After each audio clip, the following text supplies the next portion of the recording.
Pada video kali ini, kami dari kelompok 2 akan mempersembahkan video survei lalu lintas kami kepada Pak Ami Wadu, STMT, selaku dosen rekayasa lalu lintas untuk melakukan survei lalu lintas kami.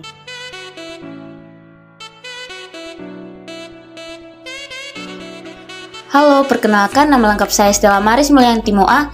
Halo, perkenalkan nama saya Stephen Yao. Halo, perkenalkan nama lengkap saya Marini Putri Lomi.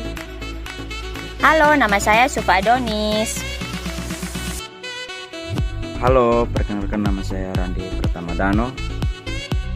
Dan saya Marianus Rivalmanos.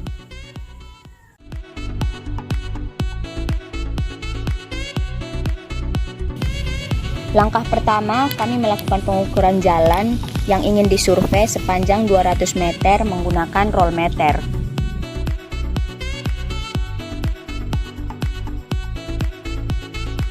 Berikut untuk menghitung kecepatan arus lalu lintas digunakan stopwatch untuk mengetahui waktu tempuh kendaraan pada pegal jalan 50 meter yang sudah diukur sebelumnya.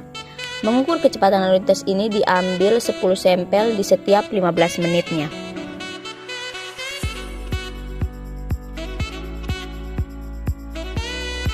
Untuk menghitung jumlah kendaraan pada ruas kanan dan kiri, kami menggunakan metode manual. Alat yang digunakan yaitu aplikasi Traffic Counter untuk menghitung jumlah kendaraan secara digital dan menggunakan alat tulis untuk mencatat jumlah kendaraan secara tulisan.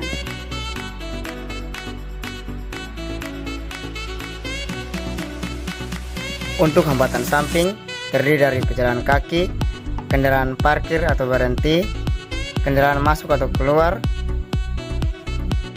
Untuk hambatan samping menghitung jumlah kendaraan melambat ruas kiri dan kanan. Pada survei ini menggunakan dua metode, yaitu traffic counter dan alat tulis. Traffic counter digunakan untuk menghitung kendaraan sepeda motor dan kendaraan ringan, sedangkan alat tulis digunakan untuk menghitung kendaraan berat.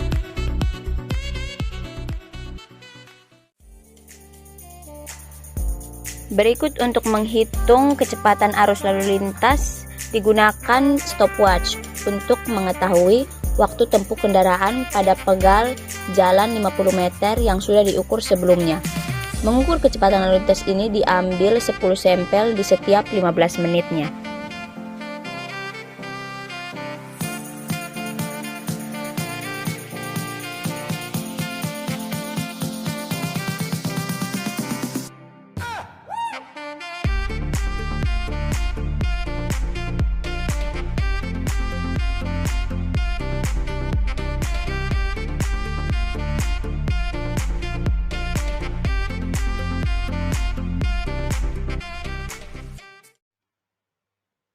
Halo, perkenalkan nama saya Marianus Rivalmanos, NIM 2123716515 dari kelas 5 PJJC. Pada video ini, lanjutan dari perhitungan video dari data survei lalu lintas yang diambil di Jalan Jenderal Soeharto nomor 4991, Nekuten 1, Kecamatan Kota Raja, Kota Kupang, tipe jalan 2 lajur, 2 jalur terbagi, lebar jalan 8 meter, dan lokasi kami memiliki median, sehingga setiap jalur memiliki lebar dengan 44 meter. Dan lokasi kami juga memiliki kerep, dan tinggi kerepnya 30 cm. Alasan mengambil lokasi, karena pada lokasi ini terbilang dalam kategori komersil, yang dimana ada aktivitas pasar dan sisi jalan, dan aktivitas kendaraan serta hambatan samping yang tinggi, sehingga kami memilih lokasi ini. Pada layar, kita juga memiliki gambar sketsa potongan melintang menggunakan AutoCAD, dan juga ambil dari Maps, yaitu selanjutnya dengan tugas masing-masing. Pada tugas masing-masing setiap kelompok sudah dijelaskan pada video pertama. Selanjutnya kita akan melakukan perhitungan pada arus lalu lintas, yaitu di Pada arus lalu lintas ini terdiri dari 8 golongan kendaraan. Dengan golongan pertama itu kendaraan bermotor, dengan dan selanjutnya golongan kedua sampai dengan 4 itu sebagai mobil penumpang. Sedangkan golongan 5A sampai 7C itu termasuk kendaraan berat. Dan terakhir golongan ke-8 itu kendaraan yang tidak beroda seperti becak dan sepeda. Selanjutnya kita akan menghitung total kendaraan per 15 menit. Untuk mendapatkan total kendaraan per 15 menit, kita menggunakan rumus sum.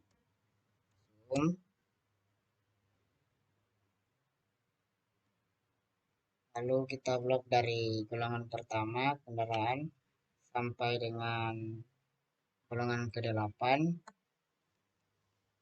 Lalu tutup kurung enter. Total kendaraan selanjutnya kita tinggal tarik saja ke bawah. Bisa dilakukan juga pada ruas jalan kanan dengan mencari bagian kanan total kendaraannya dengan menggunakan sum juga seperti di atas. Blok dari golongan 1 sampai golongan 8.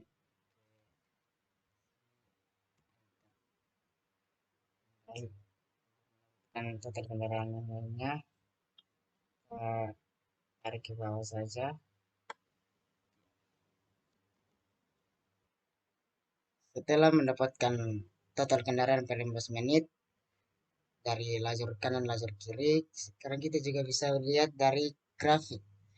Untuk membuat grafik kita pergi ke insert, lalu masuk di line, ambil ya tekan yang line with market, tinggal di kanan select data, kita tinggal add. Yang untuk ini kita X bintangnya, kita mengambil data periode pengamatan dari 1845 sampai dengan 20. Kita oke. Lalu kita add lagi untuk mendapatkan Y-nya ke atas. Ke atas, Y. Dan kita mengambil total kendaraan per 15 menit di bagian arah kiri.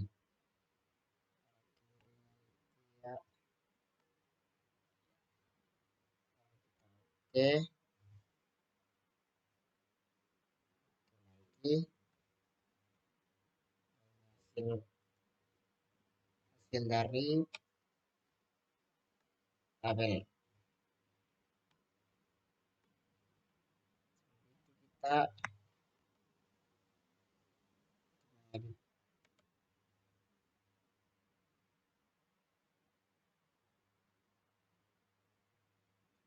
edit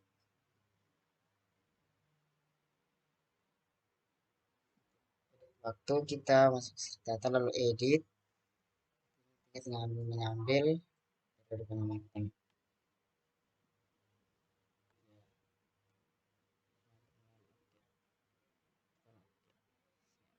Ini untuk grafik untuk lajur kiri. Selanjutnya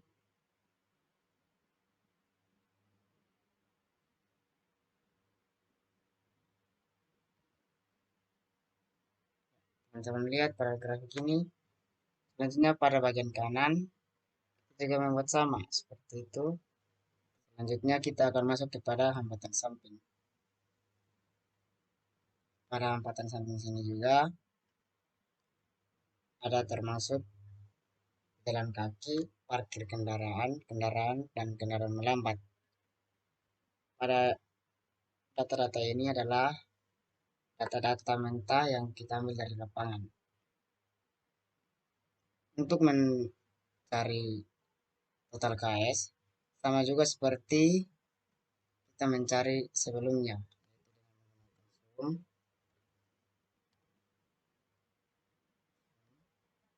Zoom dari jalan kaki sampai ke kendaraan melambat.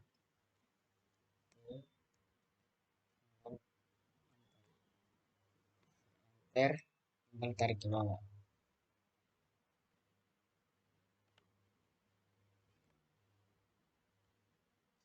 Selanjutnya bagian kanan.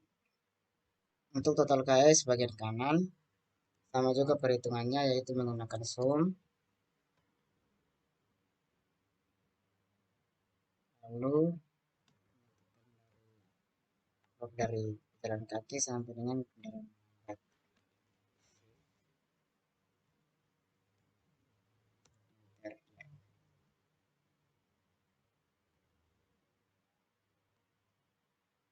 Untuk yang lainnya, total lainnya kita tinggal tarik ke bawah. Sesudah mendapatkan total KS-nya, kita juga bisa melihat menggunakan grafik. Membuat grafiknya sama seperti kita di share. Tangan.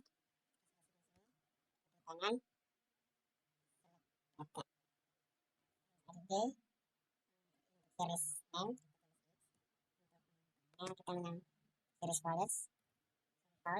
Mengambil periode pengamatan dari 18 sampai dengan Oke. Kita edit lagi untuk NJ ke atas. Mengambil KS sampai dengan Oke.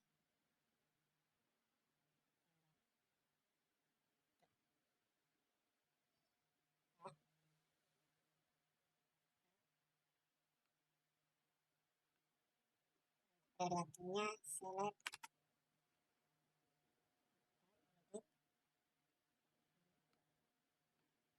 Oke.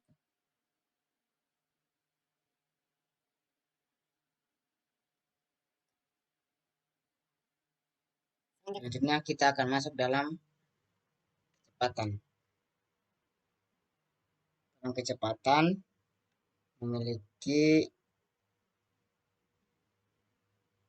sepeda motor, periode pengamatannya, sepeda motor, kendaraan berat, dan kendaraan ringan. Ini untuk bagian kiri. Bagian kiri ini juga untuk perhitungan kilometer per jam, ini untuk meter per sekon. Oke. Dalam langkah pertama kita mencari rata-rata. Dalam langkah melakukan mencari rata-rata ini kita menggunakan Kurage.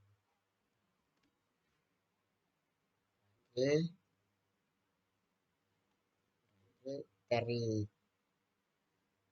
golongan 1 sampai dengan golongan ke 10.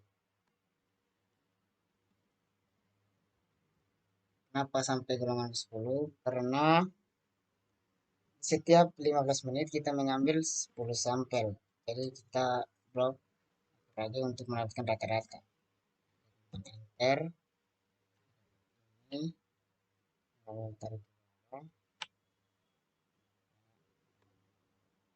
Selanjutnya untuk rata-rata untuk kendaraan ringan. Kendaraan ringan sama juga dengan akurage. Dari sampel pertama dengan sampel 10. Rata-rata selanjutnya tinggal tarik ke bawah. Kendaraan beratnya lagi, dalam mencari rata-rata dalam kendaraan berat itu beda, yaitu dengan cara zoom.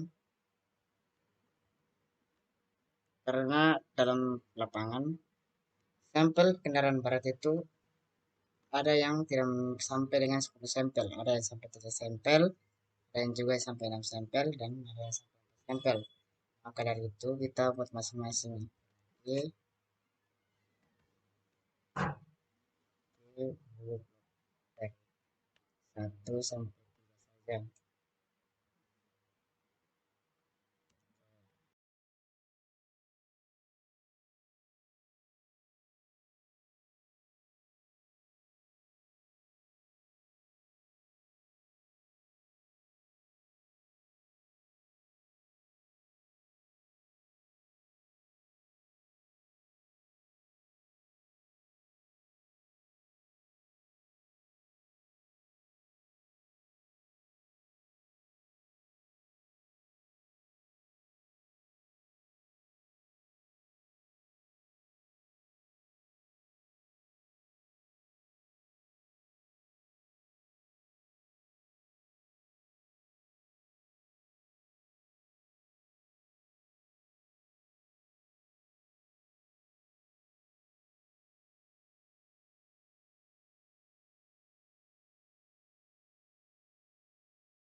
Setelah menghitung rata-rata dari semua kendaraan ringan maupun kendaraan berat, sekarang kita akan masuk dalam perhitungan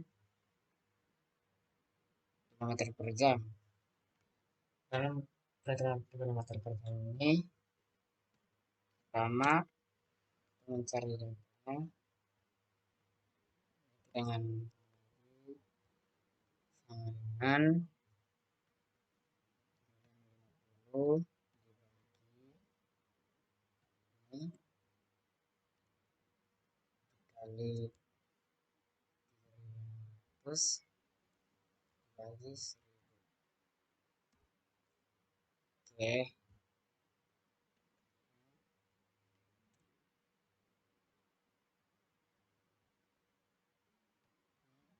Oke, semua kita tunggu cara cepatnya kita dengan cara ini.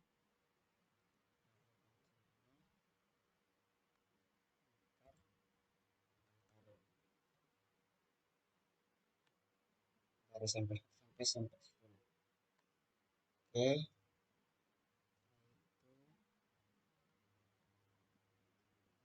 lagi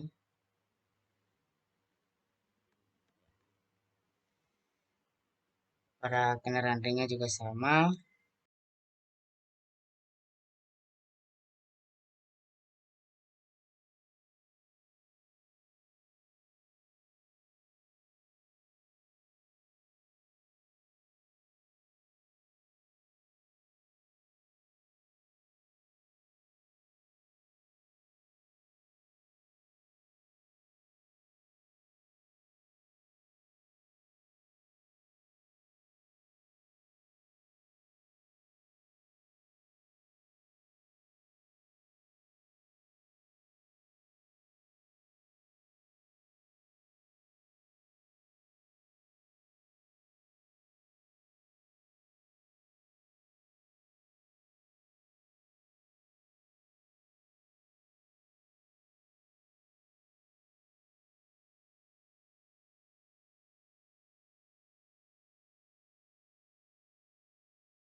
Nah, kita di bagian arah kanan juga sama seperti pekerjaan perhitungan di bagian lajur arah kiri. Maka dari itu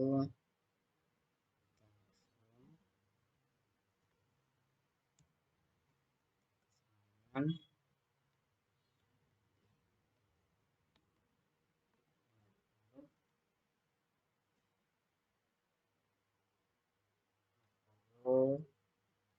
dibagi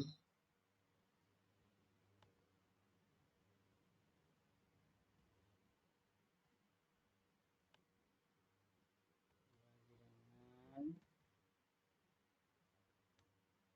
detik arah 1 pada bagian kanan.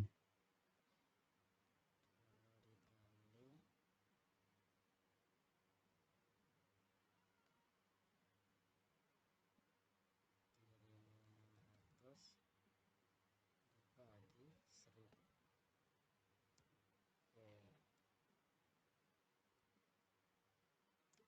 R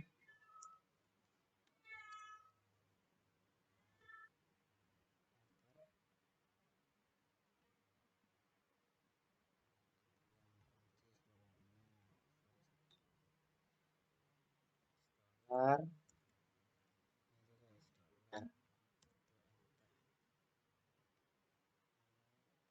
tarik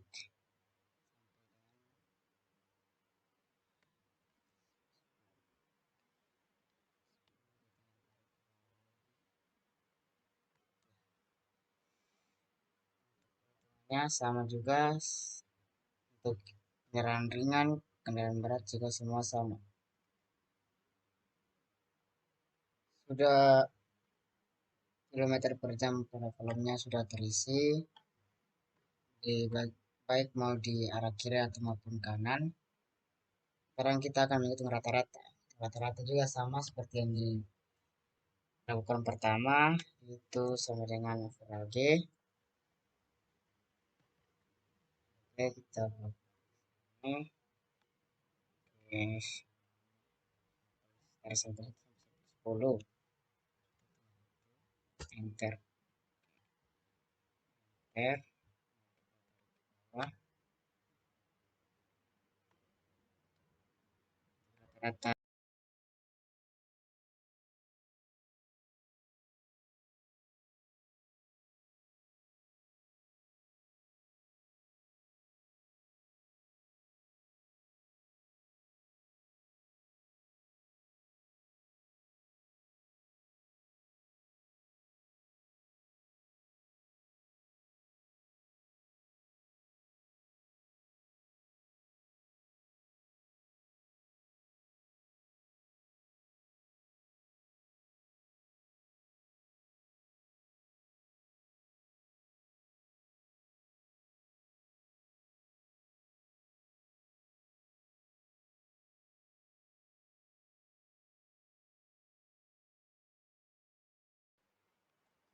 Setelah menghitung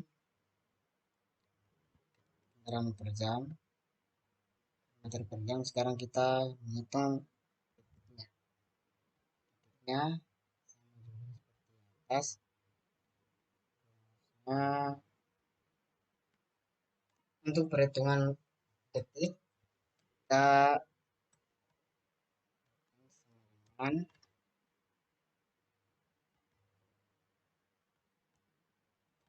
pada pegal jalan dibagi dengan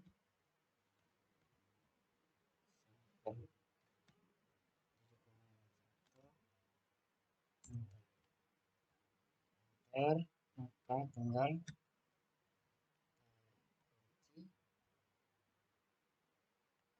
US dollar, R, sisa. Lakukan hasil di bawah, tarik ke kanan dari 10,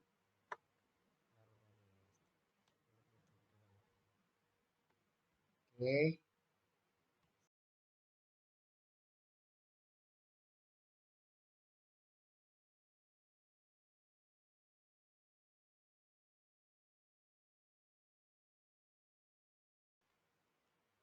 Sudah menghitung semuanya, sudah kita menghitung kecepatan di detik dan kilometer per second. Kita akan masuk di dalam fluktuasi kecepatan puncak.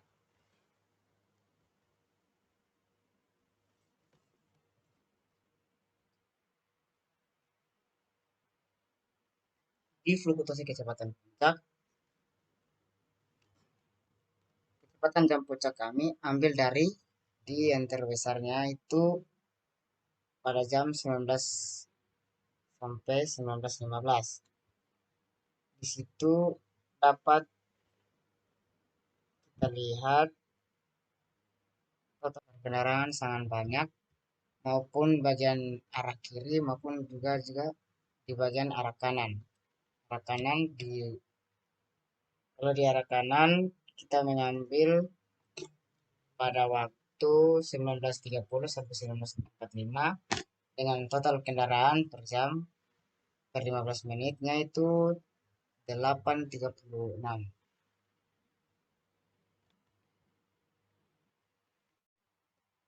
Selanjutnya kita akan masuk di fluktuasi kecepatan jam puncak.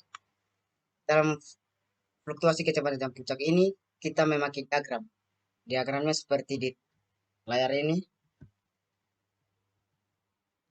Diagramnya. Untuk membuat diagram kami memakai data rata-rata pada jam puncak kilometer per jam, yaitu pada jam 19.15 sampai dengan 20.15. Pada SM, KR, dan KB, datanya didapat dari data yang ini, didapat dari average rata-rata jam puncak. Jam puncaknya pada 19.15 sampai 20.15. Setelah kita melakukan fluktuasi kecepatan jam puncak, kita akan masuk arus lalu lintas kelas hambatan samping, dan kapasitas derajat jenuh kecepatan MP.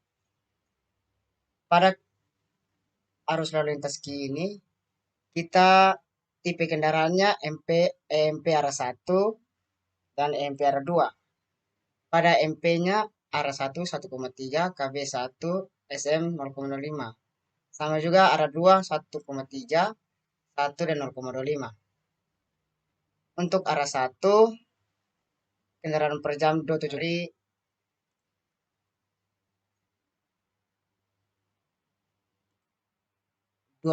itu didapat dari jam puncak dari golongan 1, sedangkan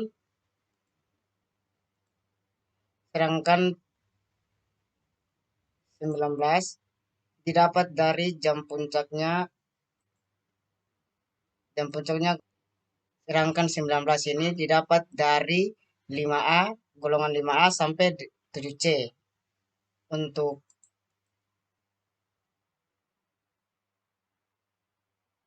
1551 didapat dari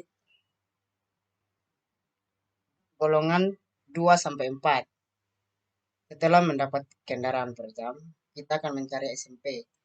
SMP-nya ini didapat dari, contohnya 357,5, didapat dari kendaraan per jam 275 dibagi dengan 1,3. 1,3, karena mengapa kami memakai 1,3? Karena volume lalu lintas per lajurnya kurang dari 1050, sehingga MP-nya kami 1,3.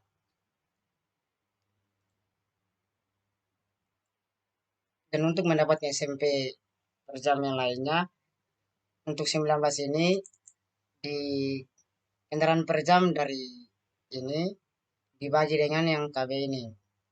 Sedangkan yang SMP 312 didapat dari kendaraan per jamnya ini dibagi dengan SM-nya. Mengapa SM? Mengapa SM kami memakai 0,25? Karena pada EMP SM-nya lebih dari volume lalu lintas per lajurnya lebih dari 10.50, sehingga EMP-nya 0,25.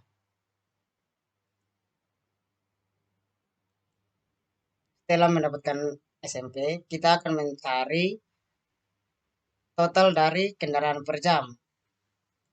Yang ini, total kendaraan per jam yaitu sama dengan 275 dari MP ditambah dengan KB dengan SM, sehingga menghasilkan 1541.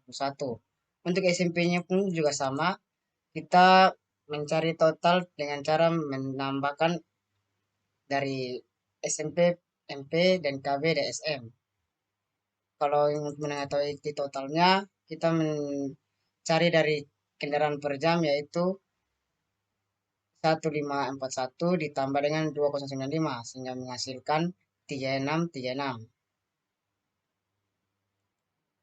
Sedangkan di total SMP-nya kita dapat dari, untuk SMP punya ini jadi 688,3 ditambah dengan 1255,0, sehingga menghasilkan 1943. Selanjutnya untuk mencari arah persen. Arah persen ini 42,38 didapat dari total kendaraan jam pertama dibagi dengan total kendaraan per jam lalu kali 100, sehingga mendapatkan 42,38 untuk arah pertama. Arah keduanya sama, yaitu kendaraan per jam dibagi dengan total kendaraan per jam baru dikali 100. Selanjutnya pemisahan arah PA, yaitu Q1 dibagi dengan Q1 tambah Q2. Hasilnya 60 sampai 40. Mengapa kami memakai 60 sampai 40? Karena pada materi faktor koreksi pemisah arah PA-nya karena PA-nya pada arah 1 dan arah 2, yaitu arah satunya 42 dan arah 2-nya 57. Sehingga kami memakai PA-nya 60 sampai 60 kurang dari 40. Sehingga FCPA-nya 0,94. Setelah mendapat pemisah arah PA, kita akan mencari faktor SMP per FSMP. Untuk mendapatkan faktor SMP FSMP, kita membagi total SMP per jam dibagi dengan total kendaraan per jam, sehingga mendapatkan 0,53. Setelah itu kita masuk di kelas hambatan samping. Untuk hambatan samping, kita memiliki jenis hambatan samping utama, yaitu pejalan kaki dengan bobot 0,5, kendaraan umum bobotnya 1,0, kendaraan keluar masuk 0,7 dengan arus kendaraan lambat 0,4. Sehingga frekuensi pada lajur kiri, pejalan kaki, parkir kendaraan, kendaraan masuk, dan kendaraan melambat 290, 164, 132, dan 422. 290 didapat dari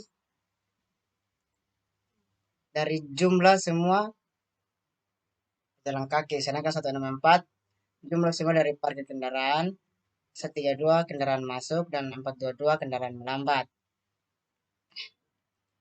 Sedangkan di bagian lajur kanan,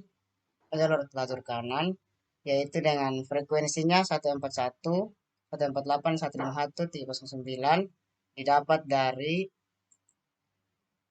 jumlah pejalan kaki dari lajur kanan yang 141, 148, 151, dan 309.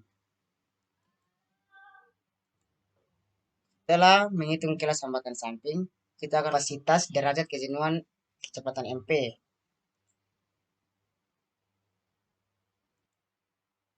Pada kapasitas dasar, SMP per jamnya kita memakai 1700. Mengapa pakai 1700? Karena pada materi, pada lokasi kami memiliki 4 lajur 2 arah terbagi, sehingga memakai CO atau SMP-nya 1700 per lajur 1 arah. Setelah mendapat kapasitas dasar, sekarang kita masuk di faktor koreksi akibat lebar jalur atau FCLI. Pada FCLI ini kita memakai 1,08. Mengapa memakai 1,08? Karena pada materi faktor koreksi lebar jalur, tipe jalan kita 4/2, jalan satu arah, yaitu dengan lebar lajurnya 4,0, sehingga FCLJ-nya 1,08. Selanjutnya masuk di faktor koreksi akibat pemisah arah FCPA, kita memakai 0,94.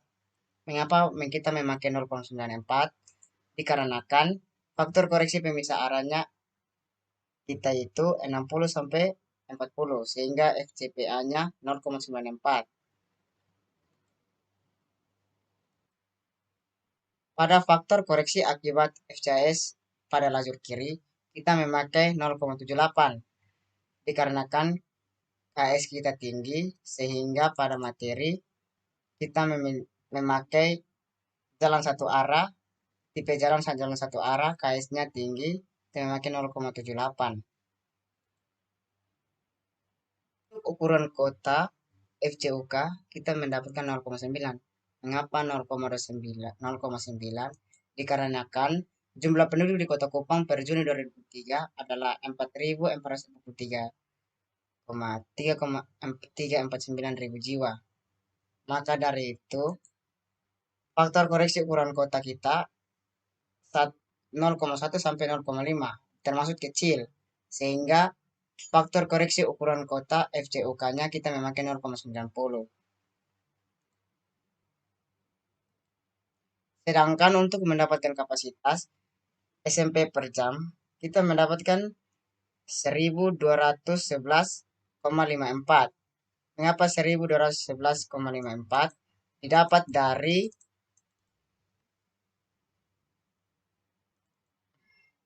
dari C0 dikali dengan FCLI dikali dengan FCPA dikali dengan FCHS dan FCUK, sehingga mendapatkan 1211,54. Untuk arus lalu lintas bagian kiri SMP per jamnya kita dapat 688,3 didapat dari SMP per jam, total SMP per jam pada arus lalu lintas. Kan untuk mendapat derajat kejenuhan yaitu DJ, hasil kita 0,57. Didapat 0,57 didapat dari arus lalu lintas total dibagi dengan kapasitas sehingga mendapatkan 0,57. Setelah kita menghitung kapasitas derajat kejenuhan pada bagian lajur kiri, sekarang kita akan menghitung kapasitasnya bagian arah kanan. Untuk CO-nya sama seperti di bagian kiri, FCLI-nya sama juga dengan di bagian kiri, FCPA-nya sama. Untuk FCHS-nya kita memakai 0,86 karena pada KS kita sedang, sehingga dalam satu arah kita sedang, maka FCHS-nya kita memakai 0,86. Sedangkan untuk mendapatkan kapasitas di bagian lajur kanan, langkah perhitungannya juga sama seperti di lajur kiri, yaitu dengan mengkalikan CO, FCLI, FCPA, dan FCHS, serta FCUK. Untuk mendapatkan key totalnya juga sama, yaitu kita melihat dari SMP per jam bagian arah kanan. Dan untuk derajat kejenuhannya yaitu di DJ, kita mendapat dengan 0,94. 0,94 itu ya didapat dari arus lalu lintas dibagi dengan kapasitas. Setelah kita selesai menghitung kapasitas derajat kejenuhan, kita akan masuk pada penjelasan kinerja lalu lintas. Kinerja lalu lintas di lokasi yang kami ambil terbilang kondisi stabil. Besar waktu tempuh kendaraan berkisar 40 km per jam. Untuk tingkat pelayanan di lokasi kami tergolong pada tingkat pelayanan C karena operasi kendaraan mulai dipengaruhi oleh kendaraan lain. Dan tingkat pelayanan juga terbilang rendah karena lokasi kemacetan yang kami ambil memiliki lebar yang tergolong sempit, yang mengakibatkan jumlah mobil penumpang, kendaraan sedang ataupun kendaraan besar hanya bisa melewati dengan jalan jumlah satu dan kurangnya ketertiban yang membuat pengemudi kendaraan bergerak melawan arus lalu lintas di jalur dan lajur yang sama, serta memiliki volume lalu lintas yang cukup besar, jadi membuat kendaraan tidak bisa bebas bergerak. Sekian penjelasan data lalu lintas kami. Saya ucapkan terima kasih.